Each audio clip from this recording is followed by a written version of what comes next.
Tinaguriang flood control queen ngayon ng government contractor na si Sara Diskaya. Pero papaano nga ba siya naging sentro ng investigasyon sa flood control scandal? Balikan natin sa agenda report ni Hannah T. Good or bad publicity is still publicity. So, natatawa naman ako kasi kung bad man siya, nakikilala kami. People become more curious kung sino ba yan talagang Sara na yan or St. Gerard na yan. Kung good publicity, di maganda din. At least along the way, nakikilala kami.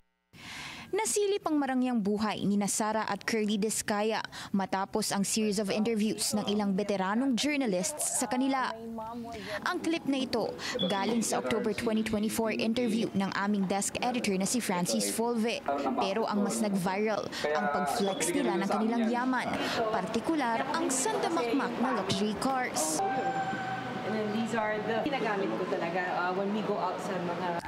Ang pagsampol ng British accent ni Sara na una nang sinabing tumira siya sa UK nung kabataan niya. English.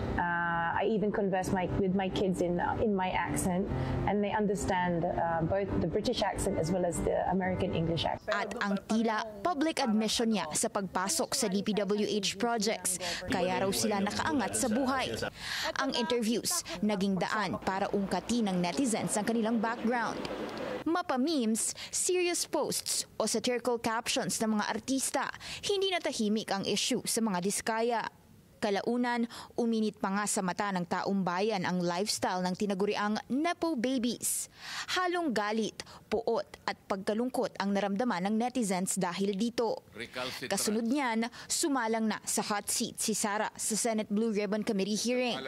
Isa sa references ng mga senador ang naging interviews. Dito na rin tinanggi ni Sara ang pagkayaman dahil sa DPWH.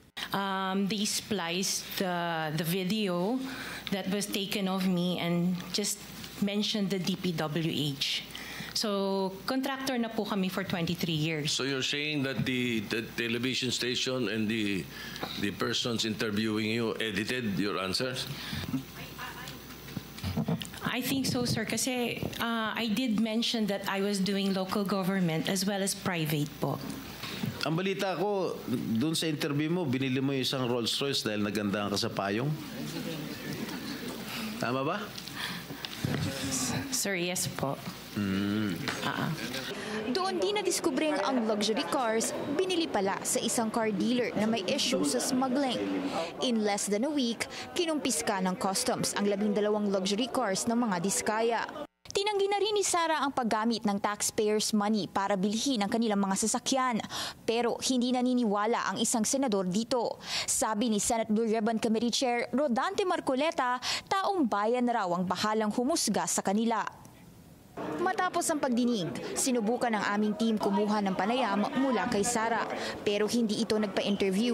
Sa parehong araw kasi, lumitaw ang isang Vera Files column na nag-uugnay sa kanya sa pamilya Eusebio ng Pasig City na namuno for around 3 decades. Batay sa column, maternal uncle daw ni Sara si dating Pasig City Mayor Vicente Eusebio. Nakatulong daw ang mga Eusebio sa pagkuha ng mga proyekto sa lungsod. Pero tinanggi na rin ni Sara ang koneksyon sa mga Eusebio sa kasagsagan ng kampanya sa midterm polls. Ganito rin ang mensahe ng kanyang legal counsel sa amin. Dumaan din daw ang lahat ng kanilang proyekto sa batas. Sinusubukan pa ng Bilyonaryo News Channel makakuha ng panig ni dating Mayor Bobby Eusebio. Binalikan ng BNC ang nooy panayam ni Folve sa mag-asawa. Ibinahagi ni Sara doon ang dagok nila sa pangungutang para lang makaraos sa buhay. Panahon daw ito ng Bagyong Ondoy, taong 2009. Ibang awang-awa ka sa sarili mo, nakakuha ka nga ng pera tapos naglalakad ka, tumutulong. Hindi mo alam kung paano mabayaran yung pera na yun. Tsaka hindi ko alam kung paano makauwi kasi sobrang lalim na ng baha, naglalakad ka kung saan-saan na lang para lang makauwi.